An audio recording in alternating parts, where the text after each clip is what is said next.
what is up everyone, welcome back to another Gunpla review, and this one right here has been requested quite a bit by you guys. And this one right here is the EO frame Shiden. I can't deny that the Greys is definitely one of my favorite kits to date, and I think with the Shiden they're going for something similar. The Greys was a mass-produced military workhorse of a mech, and it looks like it and works with all of the option sets and stuff so seamlessly it looks great, and I think that's what they're going for right here. This is a mass-produced suit, it looks like a mass-produced suit, and it looks like it's just built to do a job. A lot of the other IBO kits are very flamboyant, but this right here looks awesome. But awesome in its simplicity. It's boxy, it's barely armored, and when it is armored, it's mainly towards the front. It does look like something that's mass-produced, that's built to be cheap. When I was building it, I was questioning the color choice a little, but now that it's finished, it looks pretty cool. Again, like I said, visually it's not gonna blow your mind, but that's not the best aspect about this thing, is it? This kit is simple, a fast build, and as for foil seals, we've only got 2 and it still looks amazing. It's a simple kit, but that is the absolute beauty of it, its simplicity. So there it is with everything that it comes with, and this is quite the decent set of accessories. But not just that, there's quite an amount of variation to it too.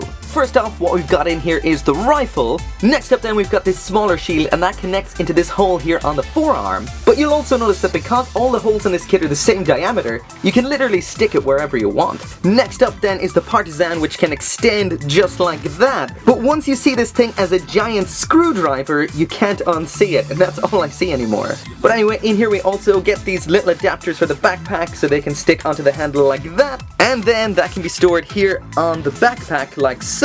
But then, like I mentioned, all the holes are the same diameter, so literally you could stick it anywhere you want. You can stick it on the side skirt or on the forearm like this. So there it is on the forearm, and there it is on the side skirt. So again, a lot of options here. Also, you'll notice back here it's got this little attachment point which is exactly the same as the weapons on the Hyakuren. So of course that means it's compatible with the Hyakuren as well. Last up then is the absolutely huge riot shield, so to connect that you just pop it into the hand and then stick this little section here into the forearm so that pops in like that, and then finally stick in this, and there you go. Very simplistic, no issues at all, and all the joints on here are strong so none of the weapons sag at all. Again, so far this kit is awesome. So lastly then onto the articulation. I'm not going to go through it all. For the most part everything about this is perfect. You can get all the poses you could ever want out of it besides one part.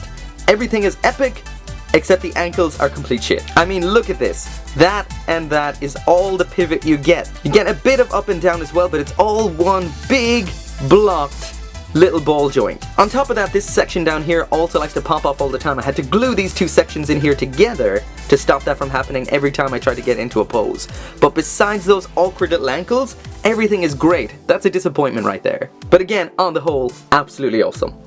So that is it for the review, and what can I say, this kit is as good as people are saying it is. It's so simple, it's so awesome, it's just perfect in every way besides those ankles, I guess. The posability is amazing, it's so much fun, again besides the ankles. The equipment is cool and it's got a lot of variation on how you can use that. Of course that means it can be used with a lot of the option sets as well as weapons from other kits as well. I know everything is compatible with everything else with the IBO kits, but some kits feel like they're a little bit better with everything than other ones. For example, the Greys. The Greys function so well with all the option sets as well as all the other weapons just because it's not so stylized. It's kind of like mass-produced looking. It looks like a grunt. The same goes for this. The only other suit I could say is on the same sort of level is the Jesta from Unicorn. These sort of kits just look awesome with different types of loadouts and stuff. I guess you could say the same thing with a Jim, but the Jims still look kind of very stylized in a Gundam way. The Shiden right here, it could be from anything. It could be from Virtual On, it could be from Front Mission, it could be from anything like that. But on top of the fact that it looks kind of generic and works well with stuff because of its generic lookingness, it's just an awesome, solid kit.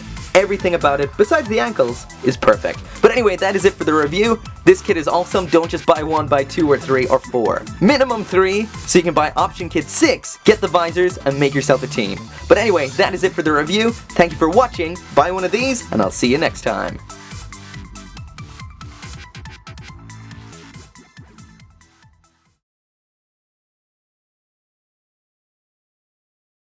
To those with a keen enough eye to notice that I didn't mention that the rifle can connect onto the back, yeah, I filed the parts off. You're not meant to. Even though it says in English on the instructions, don't file those parts off, I did. So yeah, if you're wondering, this does connect on there with another part, but I fucked it up.